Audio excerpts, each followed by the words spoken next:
Está começando Store Talks Política, onde trazemos convidados, especialistas e candidatos para bater um papo com a gente aqui, trazendo informações para você que é eleitor escolher melhores candidatos na próxima eleição. Eu sou o Felipe Bahia. E eu sou o Cleiton Quintino.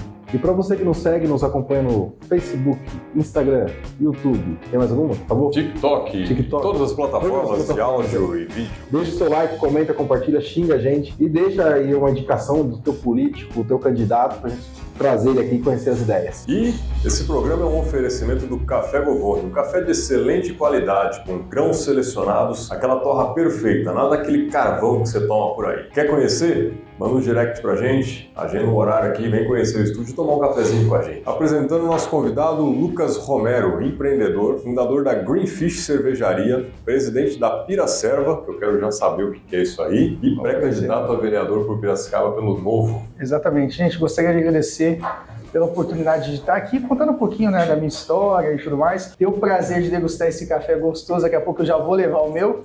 E falar sobre duas coisas que eu gosto muito, três coisas que eu gosto muito, que é empreendedorismo, política e Piracicaba. Legal, a gente que agradece a sua presença e disponibilização do tempo aí para trazer um conteúdo para o pessoal que nos acompanha aí. É um prazer. Fez isso que a gente gosta, né? A gente também gosta. Na minha vida, todos eles estão ligados aqui, né? Minha parte empreendedora está em Piracicaba, a minha atuação política é daqui. Você é de Piracicaba? Eu não sou de Piracicaba, eu sou nascido em São Paulo. Eu vim para Piracicaba por uma questão familiar. Uma questão familiar me trouxe a Piracicaba. Piracicaba me acolheu de uma forma onde, enquanto a vida permitir que eu fique aonde eu quiser, será Piracicaba. É isso aí. Eu sou suspeito, também não sou daqui, sou de São Paulo, mas já fui embora e voltei 4 vezes. Te entendo, eu não fui embora, mas eu te entendo. Te entendo. Bom, ninguém aqui é de Piracicaba nativo, mas eu também tô aqui direto e é igual você falou, quando eu puder escolher, é Piracicaba. Não, mas isso mostra muito pra gente, né? Mostra o poder que Piracicaba tem de cativar as pessoas e o quanto Piracicaba está crescendo. Sim, cresceu e está crescendo, vai crescer mais ainda. Lucas, antes de partir aí para a política, finalmente, o que é essa associação das cervejarias Piraserva aqui? Explica um pouquinho pra gente. A Piraserva ela é constituída pelas 11 cervejarias localizadas no município de Piracicaba, mas ela também tem uma atuação regional. O objetivo maior de criar essa associação foi realmente fortalecer a cultura e preservar a cerveja produzida em Piracicaba, porque no passado não muito distante a gente teve uma tentativa muito grande de outras cervejarias de outras regiões. Dentro desse mercado que é Piracicaba, obviamente isso é a nossa casa. Nós produzimos cerveja aqui de altíssima qualidade, mais de 200 medalhas internacionais nessa cidade. Entre elas, algumas das melhores foram eleitas melhores do mundo. A Cevada Pura teve uma cerveja que foi eleita dentro do estilo dela, a melhor do mundo. Trabalhei lá por 4 anos e meio. Dama Beer também teve algumas situações que ganhou algumas medalhas num concurso muito relevante no mundo, que é o European Beer Stars. É um dos 2 maiores concursos do mundo. Legal. Então, Piracicaba ela tem essa história cervejeira e a gente queria, de certo modo, preservar essa cultura cervejeira e levar essa cultura cervejeira também para as pessoas aqui em Piracicaba.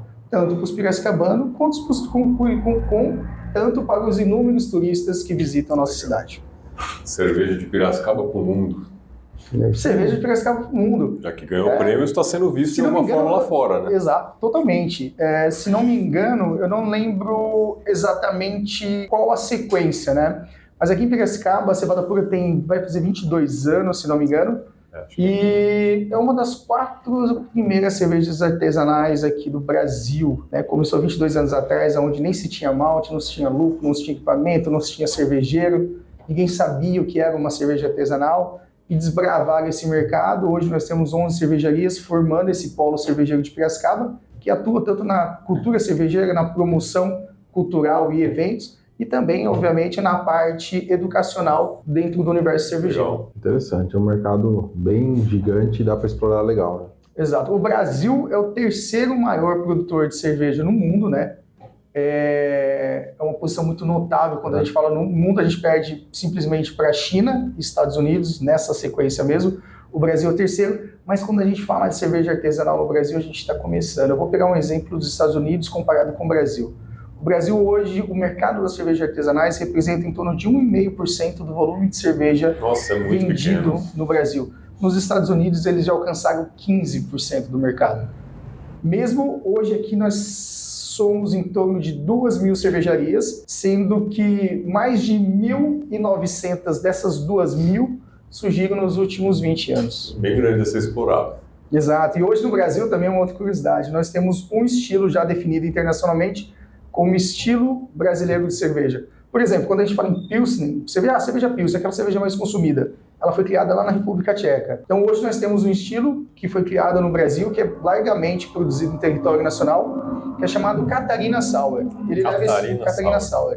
Leva esse nome porque foi criado no estado de Santa Catarina, e o Sour porque é uma cerveja que ela passa por uma fermentação lática, então ela tem uma acidez mais pronunciada, e nesse estilo, necessariamente, ela leva uma adição de uma fruta, na maioria de suas vezes, frutas regionais típicas brasileiras. Cerveja talvez mais refrescante. Aí. Totalmente mais refrescante. Teor alcoólico mais baixo, adição de fruta, levemente mais ácido e mais refrescante. Interessante.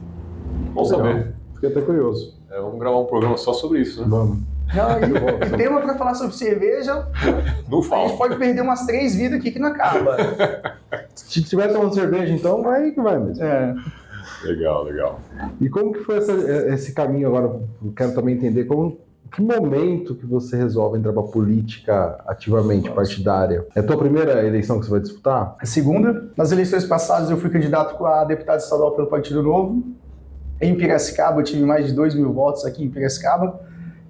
Foi o início de um grande trabalho. Esse ano eu venho como pré-candidato a vereador, né? O Novo vem com uma chapa completa, com 24 candidatos a vereadores. Nós não estamos trazendo candidatos ao executivo, prefeito e vice-prefeito, só que nós estamos dentro de uma coligação onde nós apoiamos o excelente candidato que está posicionado aqui nas eleições de 2024 em Piracicaba.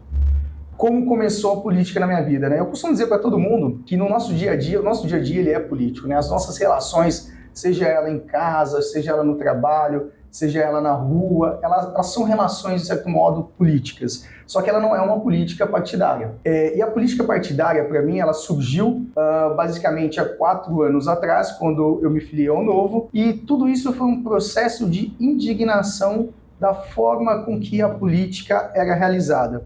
E quando a gente entende, a gente chega nesse momento de indignação, o que nos resta? Ou eu fico no sofá reclamando, ou eu levanto e vou fazer alguma coisa. Eu vou colocar a cara a bater, vou colocar minha energia, vou colocar meu nome em jogo. Chegou no momento da vida que eu percebi que eu estava pronto para me oferecer para a minha sociedade, onde eu estava pronto para contribuir e entregar realmente tudo aquilo que eu acredito ser importante dentro de princípios e valores políticos. E foi onde eu ingressei no Novo e participei da minha primeira eleição, que foi deputado estadual, e agora, consequentemente, para pré-candidato a vereador em Piracicaba. O Novo esse ano, o Novo tem um problema. O Novo tem vários problemas, tá? Todo partido tem vários problemas. Quem não tem problema, né? Mas o Novo tem um problema que eu acho louvável. Em 18 teve um destaque muito grande, mas em 22 já começou a mudar o cenário. Exato. Que é a questão do uso do dinheiro público. Exato. O Novo em 18 ele conseguiu, esse discurso estava em voga, então muita gente usou esse discurso, inclusive o Bolsonaro na época, que ele não tinha verba, ele aproveitou e falou, não vou usar. Mas também não tinha, né? Não tinha muito dinheiro sobrando. Não tinha muito dinheiro para ele. Não tinha nem partido, foi tudo um desespero. E o Novo conseguiu colocar bastante candidatos. Só que em 22 ele perdeu alguns mandatários lá nos diretórios federais, certo. Deputado federal e senador, né? Nós perdemos 2 cadeiras. Perdemos 2 cadeiras de estadual também? Sim, Poit. É verdade, perdemos 2 cadeiras de deputados estaduais, perdemos 2 cadeiras aqui em São Paulo de deputados federais, mas consequentemente houve, né, uma migração de outros candidatos, outros mandatários, na verdade, quando a pessoa já está eleita, de outros partidos para dentro do Novo. Então hoje o Novo conta com uma abrangência muito grande de prefeitos também, vereadores, né, já fazem parte de uma base muito grande do Novo. E também nós tivemos o prazer também de receber Eduardo Girão, que foi o nosso primeiro senador hoje, está lá no Senado Nacional. Legal. E para esse ano, vocês vão usar o dinheiro público ou não vão usar o dinheiro aberto, público? Qual é a estratégia? Cada um escolhe Porque o que quer. É uma estratégia... Em 18 eu apostava muito nisso. Em 22 eu falei, a população não está se preocupando tanto com isso. Essa foi a percepção que eu tive. E aí eu falei, até fica uma luta injusta, né? O cara vem de arma, você vai de faca. O cara tem uma grana para gastar, o Novo tem esse dinheiro, durante todo o período que ele ficou, ele foi guardando. Exatamente. Eu acompanho o processo, eles postavam recorrente, ó, a gente tem tanto, tá aqui, ó, quanto tá aqui, a gente não tá usando. E agora? Vão usar, vão brigar de igual para igual, como que vocês vão fazer? É interessante a gente entender o que é esse dinheiro, né? Da onde vem esse dinheiro, o que é esse dinheiro, por que o Novo ele não usou e ele ainda é contra o uso. Então isso é muito importante deixar claro, na verdade ele ainda é contra o uso. E quais serão os passos a ser tomados daqui em diante? Na verdade eu não falo em nome do meu diretório nacional, não falo em nome do meu diretório estadual, mas eu falo em nome de um filiado do Novo, tá?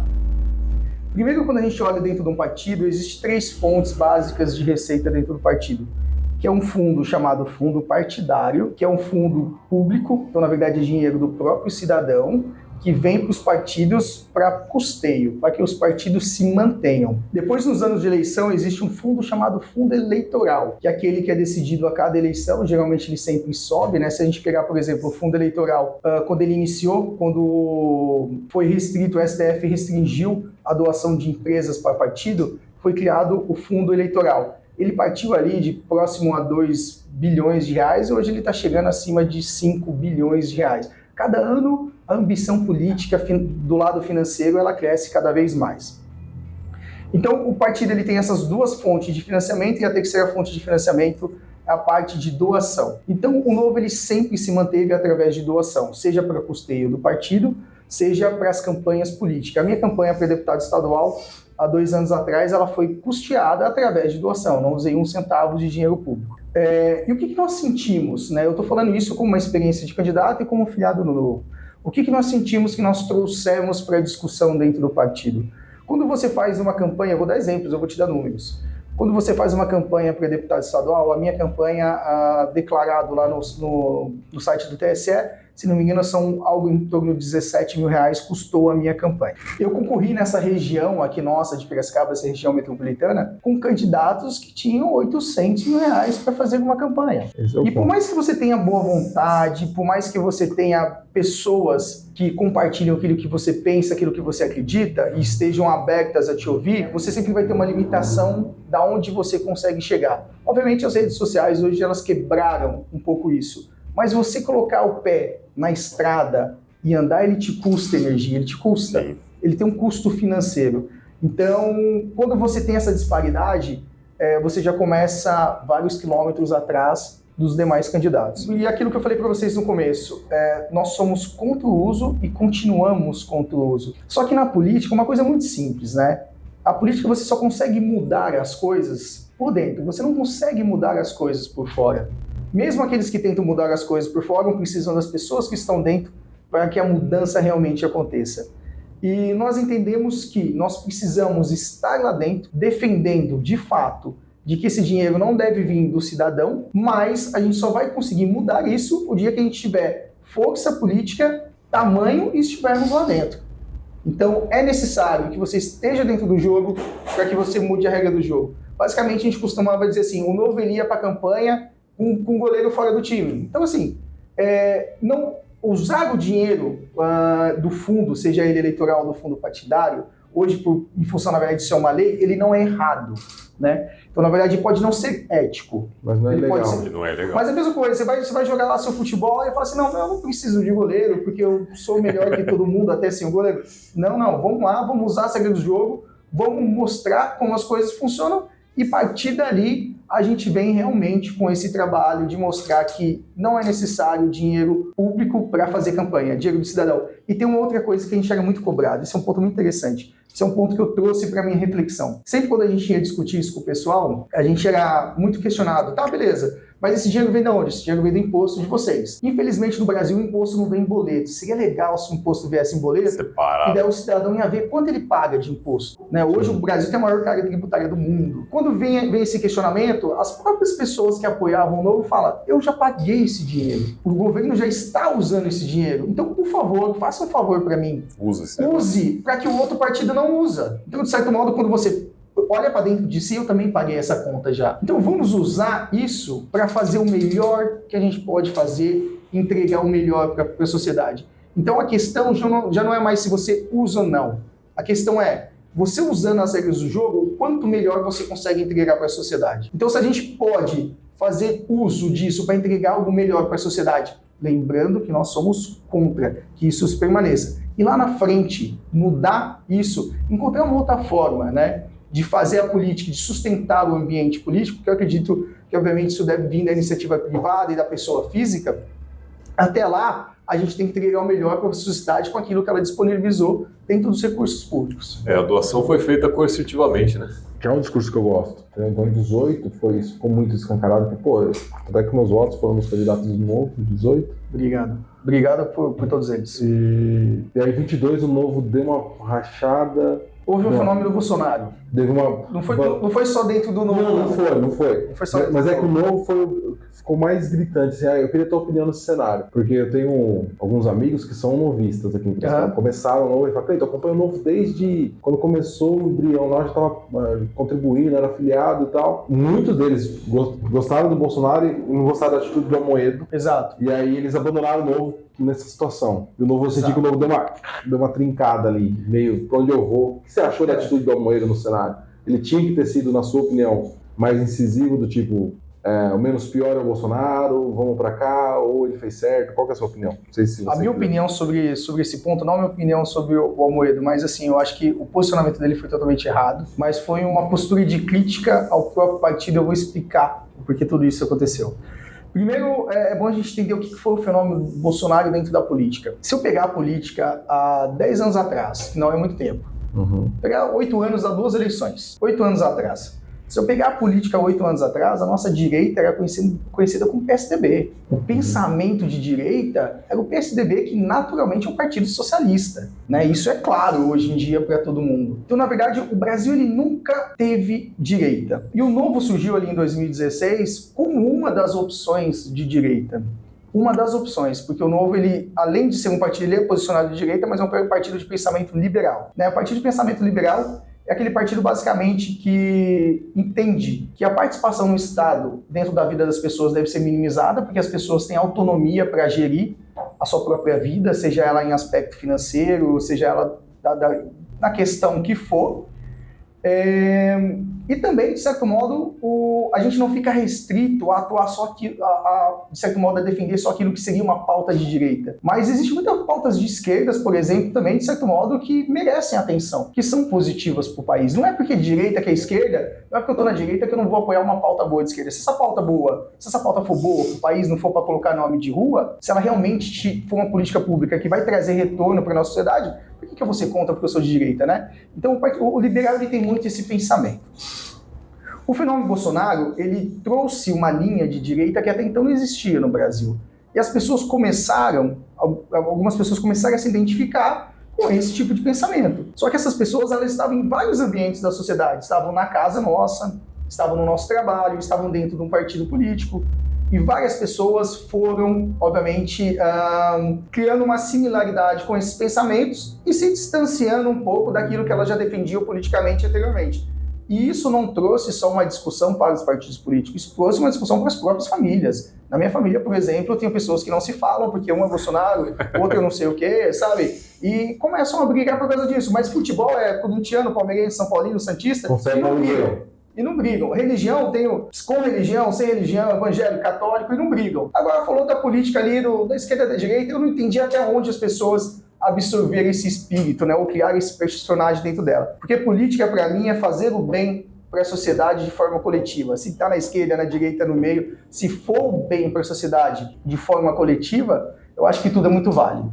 Então, criou-se esse ambiente dentro da sociedade brasileira, e o Novo estava passando por um processo que era a seleção, né, um processo seletivo. O Novo tem esse processo seletivo para todos os candidatos, para quem seria o candidato à presidência pelo Novo. O candidato anterior tinha sido o Amoedo, e existia uma pressão política dentro do partido para que o Amoedo novamente fosse candidato a presidente. E eu acredito que ele deveria ter sido candidato à presidência, o Felipe Dávila, que me desculpa, um grande amigo meu, mas eu acredito que o Amoedo deveria ter sido sim o candidato naquele momento. Até naquele momento ele não tinha errado ainda, o nosso candidato à presidência. Por quê? Alguém que foi candidato pela primeira vez, defendendo um partido que era novo, tinha acabado de chegar no ambiente político e conseguir mais de 5% dos votos, você tem uma capilaridade muito grande. Você tem um capital político muito grande em jogo, né? Só que também tem uma questão que a gente estava discutindo aqui anteriormente, em off, que é a questão do ego político. Então ele começou a se contaminar pelaquela questão do ego político, foi onde vários diretórios foram contra a candidatura dele, não apoiaram a candidatura dele, ele não foi aprovado. Daí veio outro candidato para a vaga de presidente, ele se tornou simplesmente um filiado comum. E quando teve o primeiro turno, o Novo ele tinha um candidato à presidência que não foi para o segundo turno, e no segundo turno o Novo fez um comunicado para todos os filiados, que todos os filiados estavam abertos a votar no candidato que eles quisessem. Nós tínhamos 2 candidatos no segundo turno. Mas dentro daquilo que a gente tem de princípios e valores, seria basicamente improvável alguém levantar a mão e falar assim, eu vou votar num partido de esquerda.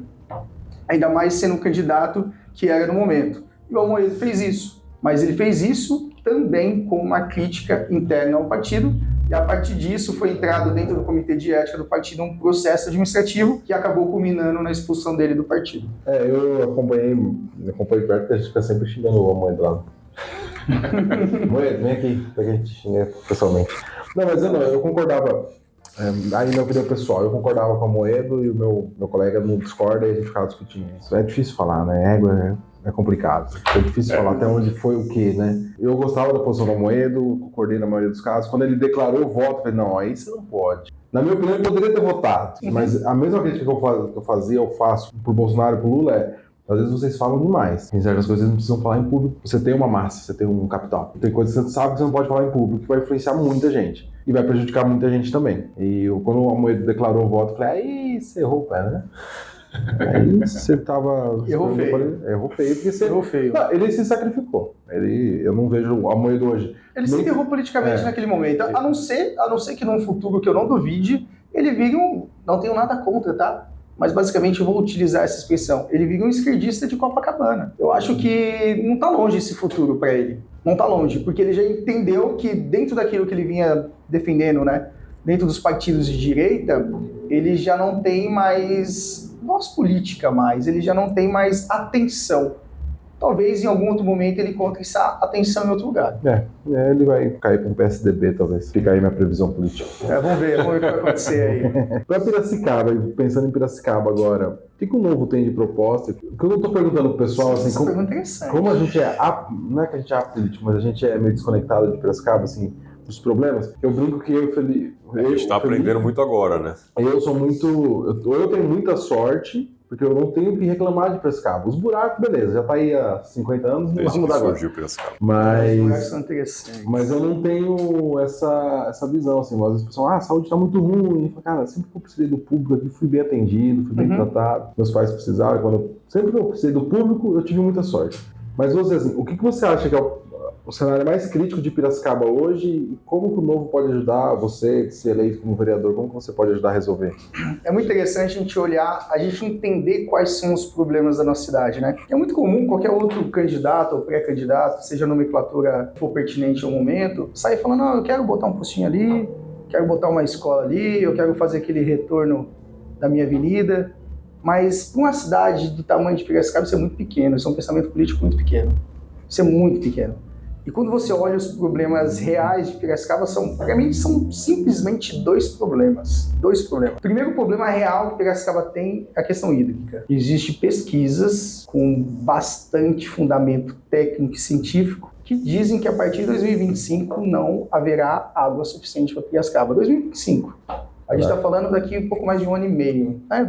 Um ano a gente já... 25 é o que vejo. Um ano. 2025... não haverá água mais para Piracicaba. E, na verdade, vários bairros já não têm essa disponibilidade hídrica mais. Tanto é que vários empreendimentos, são vários condomínios, vários loteamentos em Piracicaba não estão sendo aprovados porque não tem água para chegar nesses condomínios, nesses empreendimentos. Então, a questão hídrica de Piracicaba ela já está limitando o crescimento da cidade. E quando a gente fala da questão hídrica, eu estou falando, Lucas, você vai fazer o quê? Você vai lá construir um laguinho, vai construir uma barreira e tudo mais? Não. Na verdade, a gente vai chegar no segundo ponto, que é a infantilidade. A infantilidade, porque é mais que simplicidade, ela chega a ser infantil, da política municipal de Piracicaba. E eu vou explicar por quê, nesse contexto geral, o que o Novo vai fazer. Você perguntou o que o Novo vai fazer. O Novo atua em Piracicaba há pelo menos 6 anos atuante em Piracicaba. O Novo não tem um vereador. O Novo nunca teve um candidato na cidade de Piracicaba. Nenhum deputado do Novo, seja ele estadual ou federal, teve base política em Piracicaba, mas nós, dentro de ações nossas, de pessoas que querem mudar a realidade da sociedade que ela está inserida, só o Novo já trouxe para Piracicaba mais de 7 milhões de reais em investimentos públicos. Eu vou dar exemplos. Reforma da UTI da Santa Casa, Adriana Ventura, reforma de escola, Daniel José, Leitão, reforma da parte da Rua do Porto, que está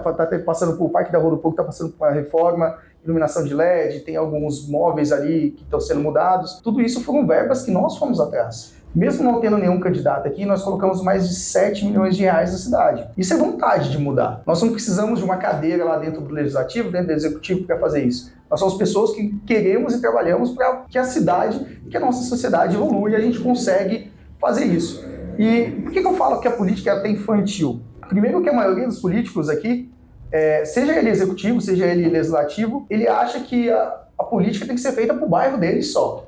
Que eu vou defender o meu bairro, que eu vou defender não sei o quê. Porque não, gente. Olha o tamanho de Piracicaba. Outros dados mostram que Piracicaba, se você pegar a população que transita Piracicaba, em alguns momentos aí a gente está batendo acima de 600, quase 700 mil pessoas transitando dentro de Piracicaba, além dos quase 500 mil moradores que tem em Piracicaba. E você ficar pensando só no micro não vai te levar a lugar nenhum. Nós temos inúmeros, por exemplo, vereadores, hoje até novamente pré-candidatos a vereador novamente, que nunca buscaram um deputado, não tem uma aliança política que trouxesse uma melhoria para Piracicaba. E quando a gente volta naquela questão hídrica, Piracicaba não tem dinheiro para salvar a questão hídrica de Piracicaba. Isso tem que ser feito a nível estadual, a nível federal, tem que ser feito política lá fora também. Então, essa importância de projetos de grande magnitude para Piracicaba, que se você pegar nos últimos anos, Piracicaba não teve nenhum projeto de grande magnitude executado na cidade. Temos a questão hídrica, outro problema que ainda não é um problema, mas todos já começaram a sentir, a questão da mobilidade de Piracicaba, a do trânsito de Piracicaba. Piracicaba, se não for feito um anel viário, se realmente não for concluído o anel viário de Piracicaba nos próximos 5 anos, ninguém mais vai andar de carro nessa cidade.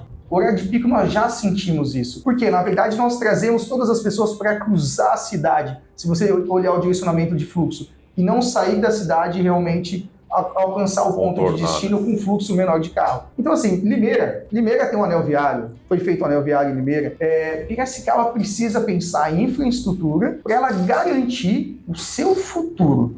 Piracicaba é uma cidade maravilhosa, tem um presente muito bonito, tá certo, tá cheio de buraco, depois eu vou falar sobre buraco, mas acima de tudo nós precisamos pensar em soluções para o futuro de Piracicaba, porque pensar só nas questões micros, eu entendo que as questões micros para mim, elas devem naturalmente ser atendidas. Isso é um problema realmente da nossa política, muitas das vezes do executivo, muitas vezes do legislativo, fica batendo cabeça, botando nome de rua, fazendo um monção de aplauso, e esquece realmente de trabalhar e lutar pelas coisas que são importantes para a nossa cidade. Então é isso que o Novo tem que agregar, tem a agregar a cidade. Continuar fazendo todo esse trabalho que nós estamos fazendo, mesmo não tendo um mandatário na cidade, independente de qualquer coisa, eu tenho certeza que a partir deste ano nós vamos ter mais de 2 mandatários aqui em Piracicaba, mas independente de tudo, todos nós continuaremos trabalhando para que Piracicaba cresça e Piracicaba realmente chegue e tenha aquele lugar que ela merece. Isso é importante. Bom, pelo menos um consenso é a questão hídrica da cidade, né, Felipe?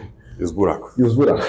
Deixa eu só fazer uma pergunta, voltar um pouquinho, Lucas. Você comentou aí do trabalho que o Novo fez de conseguir trazer verba para a cidade, mesmo não tendo cadeiras aqui na Câmara de Vereadores. Como funcionou esse trabalho aí? Para eu entender mesmo, porque na minha cabeça só consegue quem está lá dentro. Você está falando que vocês de fora conseguiram. Como que é isso aí? Dentro do Novo, as emendas que são obrigatórias, existem algumas emendas que são obrigatórias a serem destinadas para a sociedade, para todos os candidatos que são deputados estaduais e deputados federais. Dentro daquele orçamento de emenda que eles têm, o Novo é o único partido que ele chama de emenda inteligente. Você submete um projeto, o mandatário analisa e a sua equipe. Qualquer um pode mandar? Qualquer um pode mandar. Ele vai analisar aquele projeto e vai falar assim, ó, esse projeto é mais interessante eu destinar a verba para ele do que destinar essa verba aqui para aquele que é meu amigo, que é minha base política. Então, na verdade, toda essa questão do direcionamento financeiro, ela é baseado na repercussão, na importância daquele projeto para a sociedade. Então, através disso, nós conseguimos diversos recursos para Piracicaba.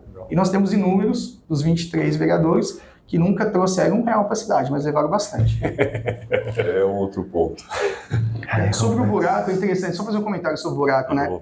Às vezes as pessoas falam, poxa, mas tem buraco, eu até entendo que os buracos não são de hoje e tudo mais. Eu entendo que o nosso prefeito atual, ele passou por uma pandemia que durou 2 anos, né, e onde o foco era realmente questão de saúde, que ele teve 2 anos agora para pensar em outras coisas, né? Não que ele não estivesse pensando, além da saúde, mas dar foco e atenção para outras coisas. Mas eu costumo dizer, por exemplo, Piracicaba ano passado eu perdi 5 pneus aqui em Piracicaba, 5 pneus em buraco. Imagino que tem gente que perdeu mais do que eu. Mas quando você olha assim a questão do buraco, aquilo que eu tenho para minha própria vida, você chega na sua casa está uma bagunça, está bagunçada. Está bagunçada. Se a sua casa, se aquilo que você consegue ver está bagunçado ou desorganizado daquela proporção, imagina o que não está dentro de você. Imagina o que não vê. Então, basicamente, quando a gente vê o buraco, me dói. Porque não é só um buraco, é o reflexo da nossa administração pública. Se permite que um buraco esteja ali durante tanto tempo, ou tantos buracos estejam ali há tanto tempo, o que não acontece dentro do sistema de gestão pública que a gente não vê? Quantos buracos existem dentro do sistema de gestão pública? E você vê que a gestão atual está conseguindo resolver esses buracos escondidos dentro da gestão? É impossível. Por isso que está deixando. Não, nada? Nada. Eu, obviamente, já disse isso para ele, tá? Eu já disse pessoalmente para ele, então eu não tenho problema nenhum em repetir isso. O nosso prefeito atual, ele se preocupou muito com a gestão numérica do negócio. Uma prefeitura, basicamente, é uma empresa, ela tem um CNPJ igual, ela é uma empresa que ela atende exclusivamente os interesses da sociedade. Isso é uma prefeitura, uma empresa. E quando você está dentro de uma empresa, você é o CEO de uma empresa, quando você olha para os acionistas, que são os moradores de Piracicaba, né? E você vender que você tem um caixa robusto, que você conseguiu aumentar mais taxa municipal, que eu pago bastante dessas taxas municipais enquanto empreendedor, eu falo inúmeras delas aí, que você conseguiu ali captar mais recursos para a cidade através de uma carga tributária e de taxas, né, que são as cargas tributárias, para os acionistas corporativos isso é bonito, isso é um resultado positivo. Mas quando você fala uma cidade, os acionistas da cidade, eles querem sentir esse resultado. Esse resultado ele precisa ser sentido. Para receber os dividendos. Ele precisa ser qualitativo, sabe? Não só quantitativo. Ele precisa ser qualitativo. Ele precisa entender que ele tem uma saúde melhor, uma educação melhor, que ele tem uma cidade mais segura. Ele precisa sentir isso. E Piracicaba faltou. Dentro da atual administração, eu acho que o foco não foi trazer realmente essa sensação para os acionistas da nossa cidade. Essa sensação de que o trabalho está sendo executado. Não adianta você fazer um trabalho bonito e deixar ele guardado na gaveta. Ele tem que chegar. As pessoas precisam saber o que está sendo feito. E, de certo modo, quando se atentou a isso, foi tarde demais, politicamente falando. Eu te perguntei porque a gente já ouviu pessoas comentando que ele tem feito muita coisa, mas ele está ruim de marketing e não divulga. Ele mudou agora, depois deram um puxão de orelha nele, né? Ele foi para as redes sociais, ele começou a falar. São características pessoais, ele de certo modo tomou suas decisões. Não acho que foi uma péssima gestão, igual muita gente fala. Não acho. Sinceramente, eu vou usar essa expressão e eu sei que eu vou ser muito cobrado por ela. Mas a presença do Luciano, ela foi muito importante, principalmente para uma ruptura de uma velha política. Só que o que o Piracicabano não pode fazer? O que o Piracicabano é basicamente quando você termina com a ex ali, aí você tem toda uma vida que você pode seguir.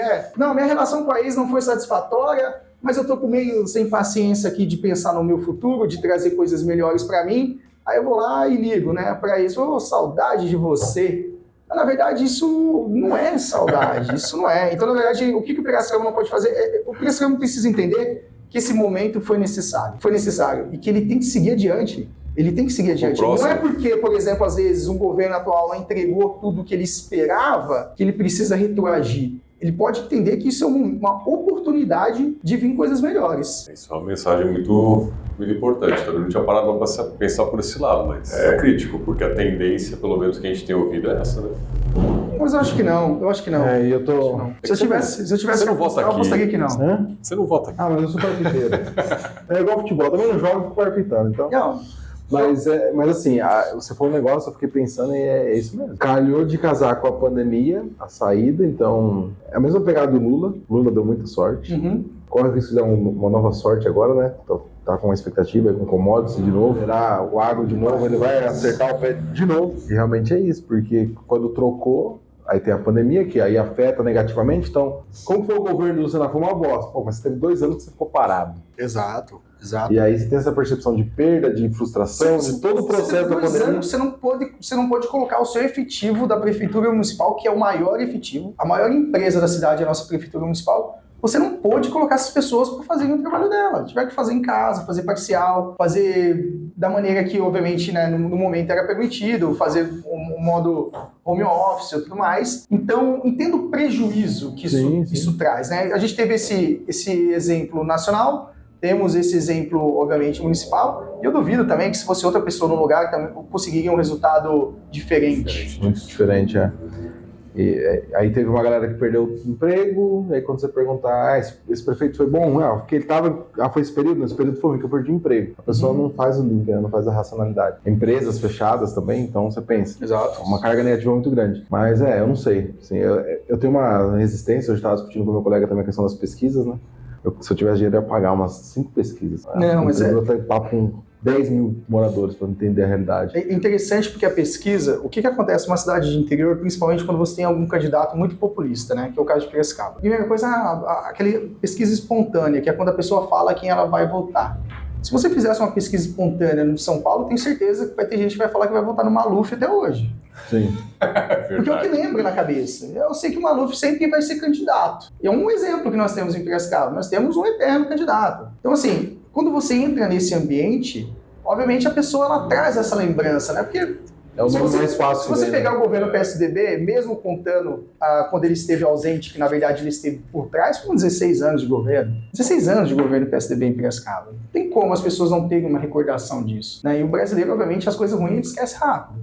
Esquece rápido demais, perdoa fácil demais. E não tem como as pessoas se ausentarem desse pensamento. Mas quando você olha a realidade de Piracicaba hoje, mais uma vez eu vou voltar nesse assunto, Piracicaba cresceu. O piracicabano raiz, ele ainda é a maioria na cidade, mas olha quantos moradores de fora nós temos com pensamentos diferentes, com olhares diferentes, com visões, experiências de vidas diferentes de outros lugares, experiências culturais. Então Piracicaba cresceu. Então quando isso você não consegue abranger numa pesquisa, esse cenário como um todo você não consegue abranger, porque essa pessoa muitas vezes ela tem uma certa interação política, mas ela pode não estar muito ligada à política municipal. Sim. Mas ela entende um pouco de política, ela compreende a questão política e no momento correto ela vai olhar os agentes que estão ali posicionados e ela vai tomar a sua decisão. Então hoje o que eu enxergo de leitura dentro das pesquisas, nós estamos lendo muito o tradicional de Piracicaba. Nós não conseguimos abranger Piracicaba como um todo. E quando isso acontecer, vai acontecer. Piracicaba vai ter uma eleição de 2 turnos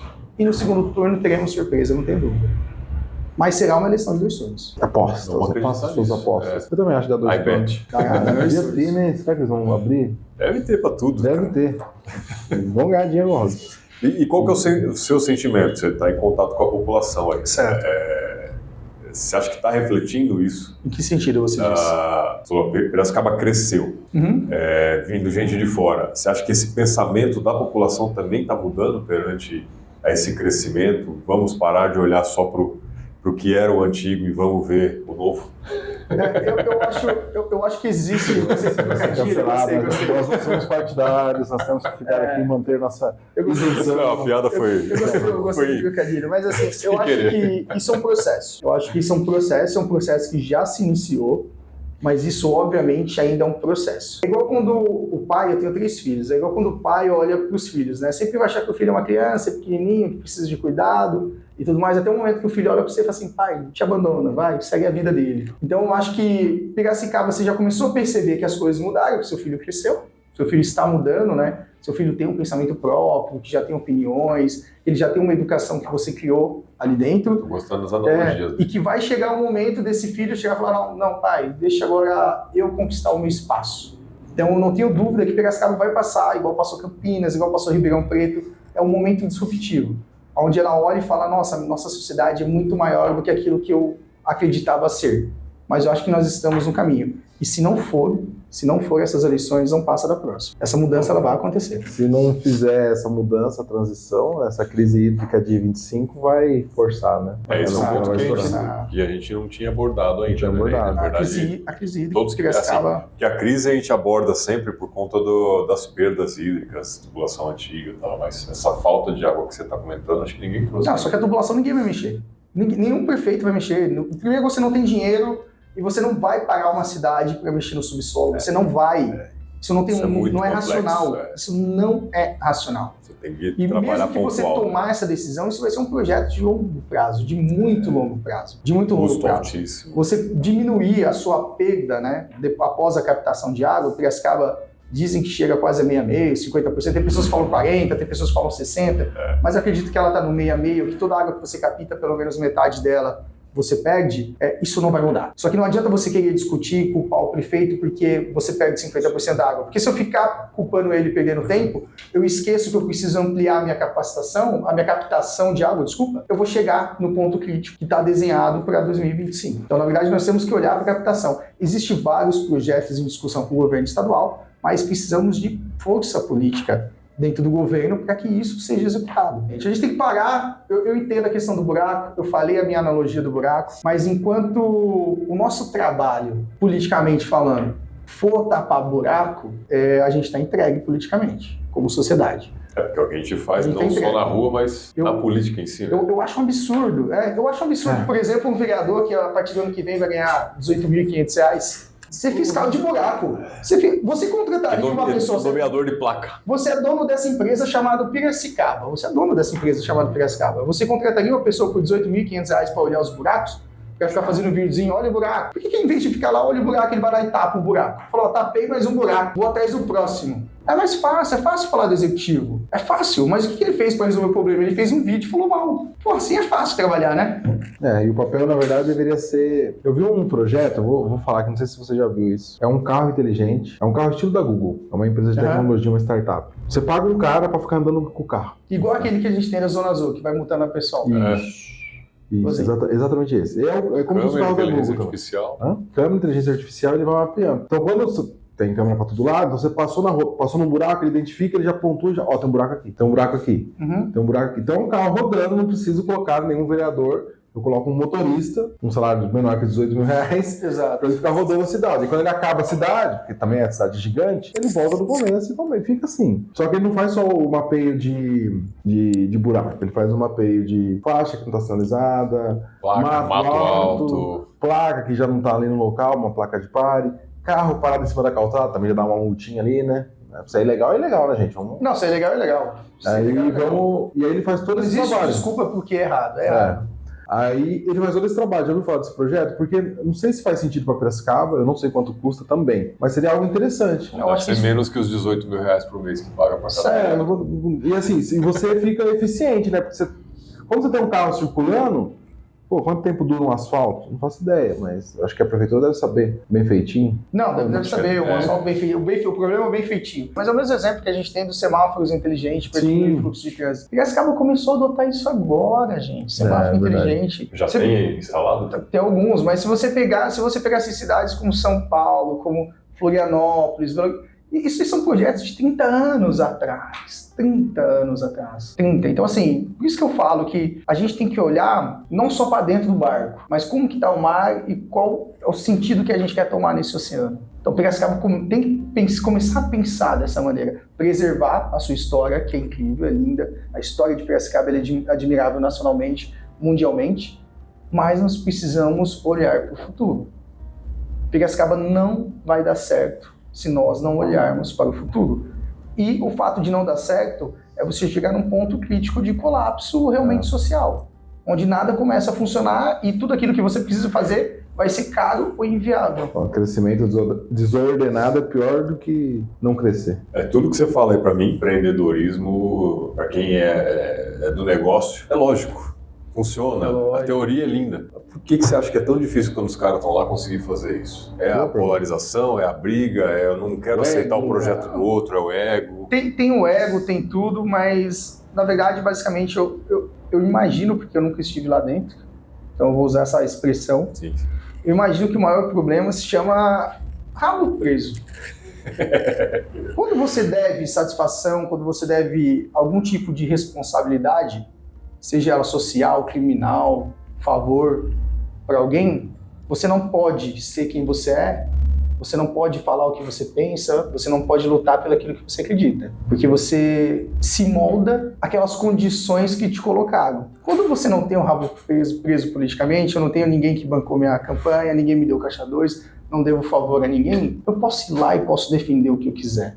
Porque eu já fiz aquilo que é mais difícil fazer, que é colocar o seu nome em jogo. Vocês entendem o tamanho do peso do negócio desse? Quando eu cheguei para minha família, há 3 anos atrás, falei assim, vou ser candidato a deputado estadual. Primeira coisa que falaram assim, por que você vai ser? Eu falo assim, vocês estão felizes com os atuais candidatos, os atuais deputados que nós temos? Não, nós não temos. Vocês gostariam de ter uma pessoa igual eu lá? Gostaríamos. E se eu não fizer isso, o outro, que não é talvez tão bom, vai fazer e ele vai ganhar. E você colocar o seu nome, expor a sua vida pessoal, profissional, familiar, é muito difícil. Você sair para uma campanha, acordar 5 horas da manhã, sair para uma campanha, pegar a estrada, bater em empresa, bater em casa, em tudo quanto é lugar, e deixar a sua família para trás, todo dia que eu saía de casa, eu só parava, refletia assim, Deus, me prova que isso vai valer a pena. Me prova. Que seria muito mais gostoso eu tomar um café da manhã com a minha família. Final do dia, fazer um churrasco com os meus amigos. Não. Eu estava na rua, fazendo política, tentando lutar por aquilo que é melhor para a sociedade. É muito difícil você tomar essa decisão. Para uma pessoa comum, quando você já vem de uma linhagem política, é fácil, porque é natural. Você meio que é obrigado a seguir o caminho dos seus antecessores. Você já está acostumado com aquela rotina, né? Exato. Você já capta um poder político ali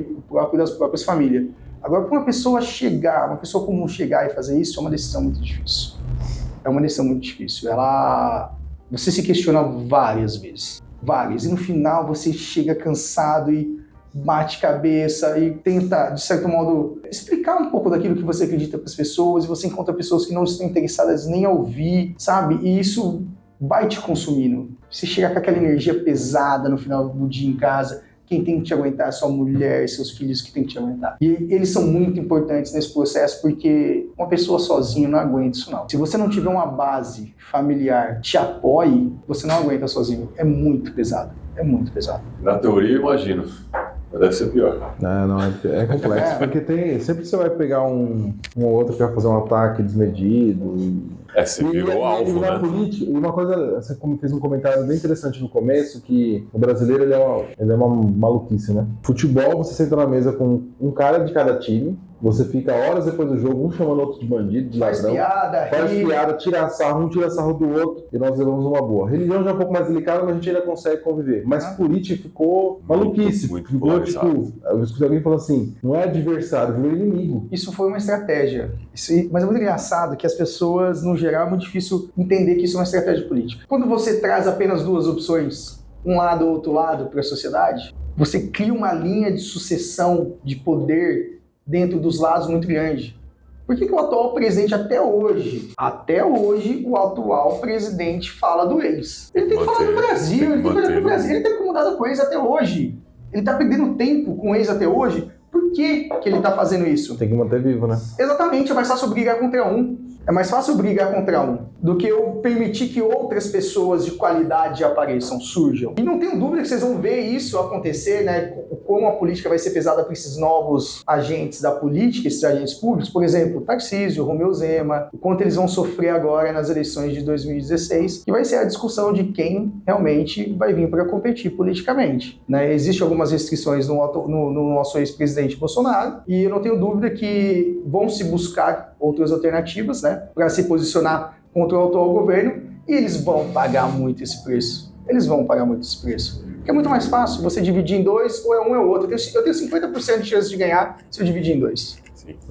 Mas eu tenho uma tese que eu tenho certeza que o Bolsonaro vai recuperar os direitos políticos dele. Finalzinho de 25, ali, comecinho de 26, ele recupera. Por bom comportamento, né? Ele vai recuperar. Os caras vão sentar lá e vão falar assim, galera, é o seguinte. Eles precisam disso, né? Eu tenho essa tese, assim. Se não acontecer, eu vou ficar bem surpreso, mas... Mas aí, espero que não aconteça, né?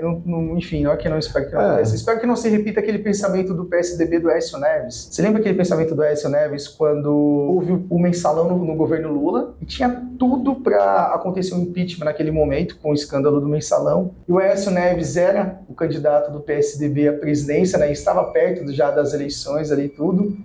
E ele deu uma entrevista e ele falou assim, não, nós vamos ganhar deles na urna. Então, assim, eu acho que a política ela tem que ser feita não de forma a você pensar naquilo que é interessante para você politicamente, mas aquilo que deve ser ético para a nossa sociedade. Os políticos hoje no Brasil pensam muito em si. Acho que sempre foi assim. Não consigo ver um tempo em que não era, pelo menos durante sempre foi assim. vida. O Brasil, eu gosto de pensar assim, o Brasil ele saiu das fraldas agora na política. Você comentou, né? PSDB e PT ficou lá brigando, vamos dizer assim. Enquanto o PMDB comandava tudo. Eu não gosto muito dessas Eles visões. sempre estiveram por trás. Mas eles sempre acompanham, mas assim, era uma coligação, eu até brinco assim, eu falo assim, era uma coligação de quem ganhou a ditadura, de quem ganhou a guerra.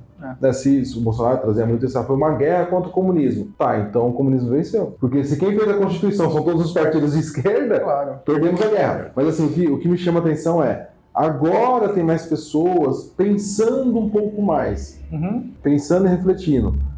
A internet permite isso? Porque tem dois caras aleatórios conseguiram produzir conteúdo com o vereador na cidade e está produzindo, está despachando.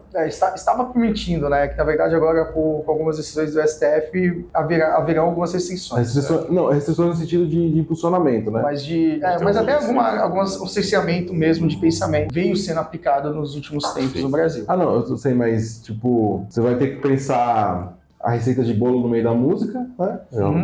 Igual foi na época da ditadura. Você vai ter que pensar ali, mas você ainda consegue, com o conteúdo, o Zap é um negócio que é incontrolável, a não ser que você faça uma coisa muito absurda, vai ser muito difícil. Você tem uma capilaridade maior. E tem muita gente falando.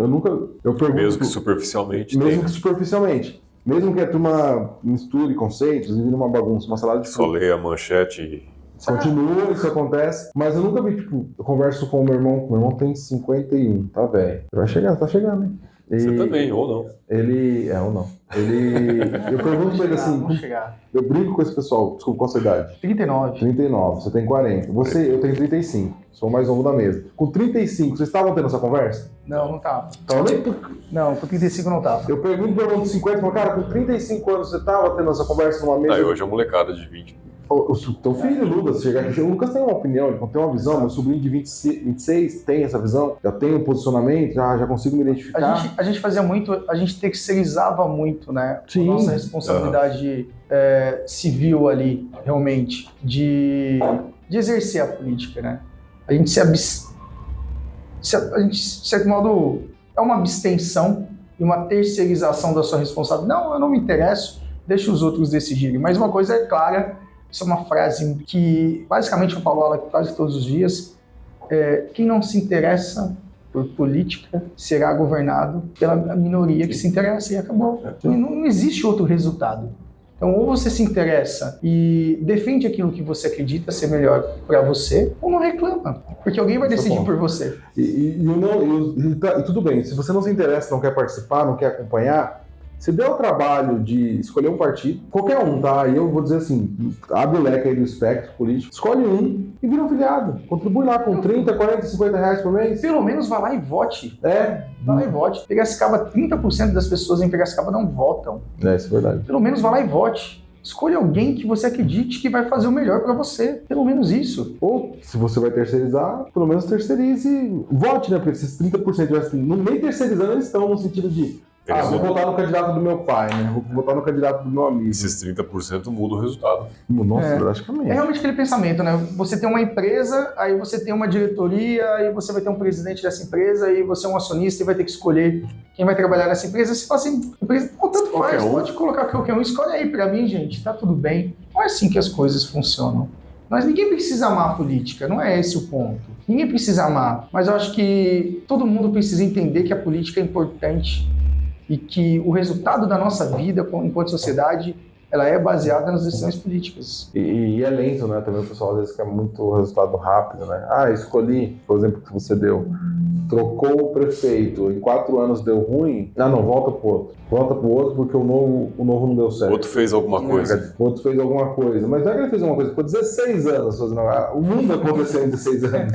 Aí em 2 anos de política, você fala assim, pô, esse cara não fez nada. Não quero mais tentar outro cara. Vou voltar. É foda. Mas Piracicaba tem tanta coisa a ser feita. Piracicaba foi eleita como o melhor destino para turismo de negócios, né? Me fala um hotel bom em Piracicaba. Me fala um centro de convenção em Piracicaba. Tem. É verdade. Piracicaba tem muito a ser feito. Aí uma curiosidade minha do Felipe constante aqui. Como que um vereador pode ajudar o empreendedorismo na cidade? Como que você Legal. O que você acha que você pode... Estando lá, você pode apresentar um projeto e falar assim, vou fomentar o negócio. Legal. Eu tenho um projeto que foi aprovado, que acabou virando lei municipal através da vereadora Ana Pavão, falecida. Ana Pavão, tenho uma imensa consideração por ela, que foi um projeto de incentivo aos empreendedores do segmento cervejeiro. Como que isso pode ser feito? Eu vou dar um exemplo para você. Tem uma cidade de Santa Catarina chamada Blumenau. Blumenau tem 300 mil habitantes. Uma cidade de 300 mil habitantes tem 188 mil CNPJs abertos. E eu fui querer entender por quê. Eu tenho uma filha que é de Blumenau.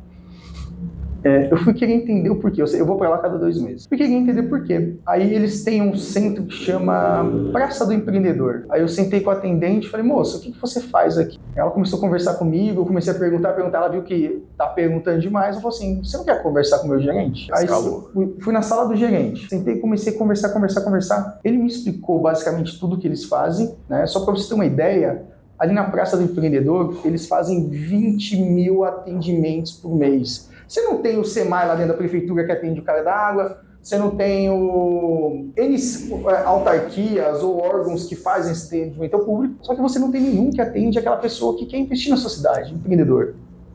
Você não tem.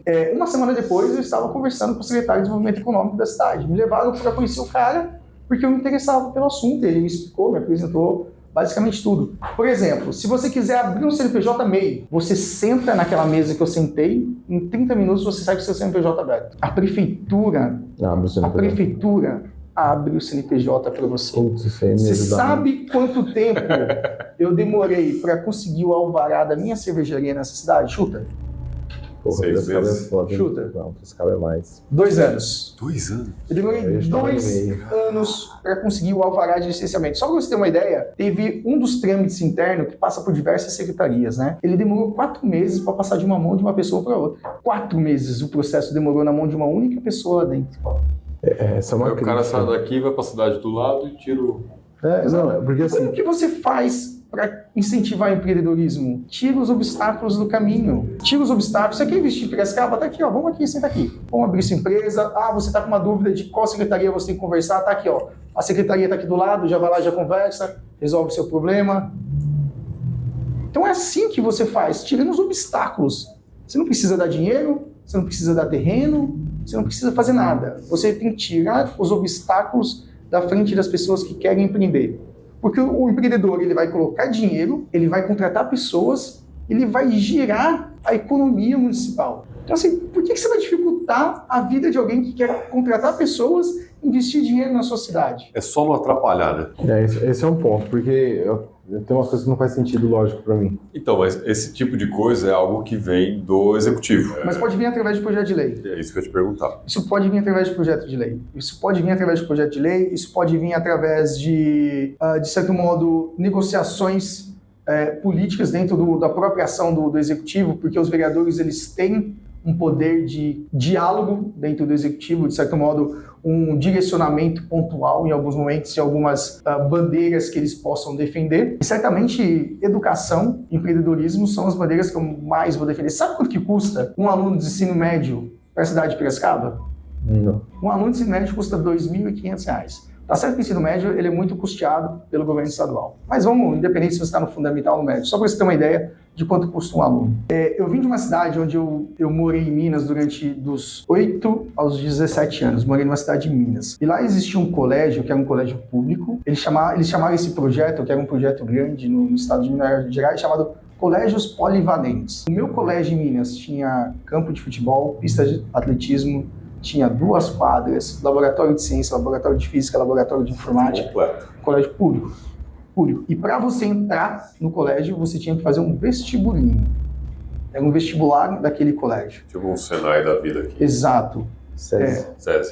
E a coisa que mais dói, quando você vê exemplos como esses dando certo, e um outro exemplo de outro momento da minha vida que eu vou contar, por isso que eu falo que a educação ela tem o poder de mudar muito a vida das pessoas. A minha vida só mudou através da educação. Eu tive vários amigos que tinham um potencial muito maior que o meu, sabe? Que eu me inspirava, pessoas que eu me inspirava, pessoas que eu queria ser igual, que me traziam uma motivação, que eu não estou menosprezando a profissão, mas pessoas que acabaram virando carteiro, viraram servente de pedreiro, porque lá em Minas a realidade das pessoas acabam tomando muito esse destino. Então, assim, quanto potencial você não tem desperdiçado numa cidade como Piracicaba? Por que eu não posso ou adaptar um projeto de uma única escola para pessoas que tenham, não capacidade muita gente tem, mas que mereçam estar ali, numa escola bem estruturada. Você vai na escola hoje, pode qualquer escola de Piracicaba, não só Piracicaba. Se você pegar uma escola e pegar uma cadeia e mudar a placa, você não sabe a diferença. Aí o governo vem, não estou falando de Piracicaba, aí o governo vem e fala assim, então vamos botar todo mundo em período integral agora. As pessoas vão sair mais capacitadas da escola, mais inteligentes, mais preparadas. Você pegar um adolescente, trancar ele dentro de uma sala de concreto ali, aquele que já falta, que não quer ficar nem meio período, você fala assim, você vai ficar o período inteiro aqui dentro. Sem ter o que fazer, sem ter estrutura, Você acha que você está somando na vida dessa pessoa? Piorando o rolê. E sem contar que no Brasil, esse negócio do período integral, eu vi um professor criticando assim, falou, cara, e tem realidade de bairros mais periféricos que o cara já está trabalhando, tá ajudando a família. Exato. E aí eu boto o período integral e ele repete, porque ele faz o meio período, ele fala, não posso sair meio período, paro de ir, porque eu tenho que trabalhar para ajudar a família. Isso que você falou, tem o SESI assim, aí tem as ETECs, que são estaduais, que é uma coisa que eu não consigo entender, como que uma ETEC, a mesma Secretaria de Educação Estadual, tem uma estrutura melhor do que outros colégios estaduais de ensino médio. Cara, copia e cola. Gestão, né? Entendeu? Porque é o mesmo cara que tá gerindo. Tem uma secretaria específica do Centro Paula Souza, tem a FATEC aqui também. Qual que é a dificuldade disso? Eu não consigo entender. Mas hoje, por exemplo, você pega a maioria das escolas estaduais. A maioria dos diretores de escolas estaduais são por indicação, não são por capacidade. Aí já ajudou para A maioria dos diretores são por indicação política. Cargo comissionado. Indicação política. O vereador fala, não, esse aqui vai ser o diretor dessa escola. Eles conseguem ter essa ação. Então, são parâmetros, de certo modo, que vão sempre nos jogando para baixo. E que a gente precisa, dia após dia, romper um deles. Se a gente romper um por dia, no final do ano, rompemos 365. Vamos dizer que você vai romper 364, porque 2 você vai estar com a sua família lá, no Ano Novo, no Natal, no seu aniversário. Os outros dias você trabalhou e rompeu 363 obstáculos na sua vida. É um por dia. Não dá pra fazer tudo de uma vez. Não dá. Sim. Mas se a gente fizer um por dia, a gente faz bastante. Precisamos pensar projetos para Piracicaba. Isso é uma ideia boa, né? Vou fazer um programa só disso. Bora. Pra você voltar dessa viagem, você vai ficar sem fazer nada. Entediado. Estudar projetos de educação, ver como está os índices de educação. Tanto que gravou ontem e falamos aí do projeto da FUMEP, né? Projeto é uma da FUMEP, fundação municipal autônoma, bem, não é um estudo gratuito, mas com um custo mais acessível. E é um projeto de lei municipal. Mas sabe, você falou uma coisa que me assustou. Eu já tinha pesquisado isso e não tinha chegado no valor exato. Lembra que eu falei que, se eu não me engano, um aluno no ensino superior custa bem mais do que 6 mil reais. 6 mil reais por mês. Aí, porra, como chega lá, o cara custa 2.500 agora... Mas o surreal é assim, se você for em Piracicaba mesmo e olhar o ensino médio nas escolas particulares, você vai achar a escola por 1.500 de mensalidade. Como que eles gastam 2.500 eles conseguem ter o seu pior que... Falta fiscalização, né? Não é que só falta fiscalização, e não vou nem dizer que às vezes isso pode ser algum tipo de alocação incorreta de recursos. Vamos chamar dessa maneira. Mas o que acontece é... Mau uso. Dentro do funcionalismo público, minha mãe é funcionária pública, minha esposa é funcionária pública, e eu falo isso abertamente. Primeiro que eu falo isso porque eu pago o salário delas, porque eu pago imposto. Isso não é uma briga boa em casa. Eu falo. E assim, o funcionário público deveria ser dividido de 2 maneiras. O bom e o ruim. E o ruim não tem que estar ali. O funcionário público, ele tem que ser bom, igual é um funcionário de iniciativa privada. Ele tem que ser reconhecido e remunerado de forma adequada àqueles que são bons. Mérito. E aqueles que não são bons não devem estar ali. Só que hoje, dentro do sistema que nós temos de contratação, temos ali que são alguns que são eternos, né? Então não tem muito o que se fazer. Então, mas até nisso, assim, dá para se bolar estratégias, né? Forma de remanejar, equilibrar. Precisa ter leis que permitam isso. Não, tem. Vamos fazer um PDV na prefeitura, vamos fazer. Vamos ver quantas pessoas vão se candidatar a um pedido de demissão voluntária na prefeitura com bônus. Não sei, talvez nenhum, talvez um monte. Talvez não todos. Sei. Dependendo do bônus.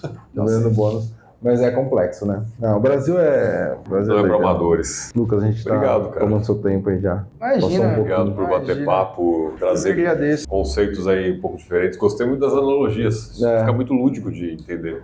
Isso é uma coisa importante, porque o liberalismo tem esse problema. É muito teórico, né? Não é prático. Não é prático e às vezes falta esse link do picanha com cerveja. Não, e o liberalismo precisa entender que nós somos liberais, né? Esse conceito liberal. A gente prega isso, empreendedor que não é liberal, o cara tá com um problema, né? Cara, tem uma galera botando partido de esquerda. Um exemplo básico para uma pessoa que, finalizando com essa analogia, né? Que não entende muito a questão do liberalismo, você explicar para ela, básico e muito fácil. Fala assim, ó, quanto que você ganha hoje no seu salário? Qual que é o seu salário contratado na sua carteira de trabalho? Vamos dar exemplo. Meu salário na carteira de trabalho é 2 mil. Aí eu boto o patrão dela do lado, pergunta assim, ó, o empregador, né? Quanto que você paga para ela? Eu pago 4 mil. Aí eu pergunto para ela, para onde está indo os outros 2 mil? Não sei. Aí sabia que os outros 2 mil tá indo para a gestão do governo, ou seja, o governo veio aqui nessa mesa que nós estamos, olhou para você, falou assim, vocês não são capazes de fazer esse acordo entre vocês, então me dá o valor do salário dela aqui, que eu vou gerir, e lá na frente eu vou usar esse dinheiro, lá na frente, quando ela for demitida, eu boto algumas restrições, mas se der certo, ela recebe isso como fundo de garantia. A pessoa, cara, mas isso não tem sentido. Não tem sentido. E é isso que a gente luta contra, para que o governo não tenha esse tipo de comportamento numa coisa tão simples. Ou seja, de certo modo, o governo, quando ele vai interferindo tanto, ele acha que as pessoas não têm maturidade suficiente para cuidar da sua própria vida. O problema hoje é mudar isso. E o governo também não tem interesse, porque ele poderia fazer isso com uma melhor educação, mas não quer. Mas ele vai perder esse poder de daqui que eu cuido para você. Infelizmente, algumas pessoas pensam assim. Mas legal, obrigado aí. Papo bacana. Espero que você que esteja aí assistindo tenha absorvido bastante informação e tome melhores decisões. Pessoal, e só deixando, obviamente, uma linha direta de comunicação. Todo mundo que tiver algum comentário para fazer, ou seja, sobre a minha pessoa, a minha atuação, ou que tenha também algum projeto interessante para Piracicaba, me busca na rede social, me manda uma mensagem, vou fazer questão de ouvir, vou fazer questão de analisar. Claro que se esse projeto for viável para a nossa sociedade, a gente vai defender ele até o final. Deixa as portas abertas para todo mundo que se interessar e tiver alguma alternativa para a gente construir uma Piracicaba melhor de verdade. Show de bola. Obrigado de coração por estar aqui, tá, gente? Você volta depois para falar só de empresa. Combinado. Isso. Ixi, vai ser Vamos fazer o evento da cerveja. Trazer uma cerveja. Mas nós traz cerveja, né? Não, na próxima a gente pode, né? Na próxima combinado, então na próxima eu vou trazer, a gente mais voltado ao empreendedorismo, voltado à cerveja, e eu conto bastante história da cerveja para vocês. Legal. Obrigado Combinado? mesmo. Combinado. Obrigado, gente, de coração. E você que ficou até aí, deixe seu like, manda um comentário aí o que você achou desse episódio. Compra um café Govone. Não se esqueça do Café Govone. Agora vamos tomar um café também, Agora né? vamos tomar um café aí para dar uma animada. Dá uma animada. Muito obrigado. Semana que vem tem mais? Semana que vem tem mais. Obrigado.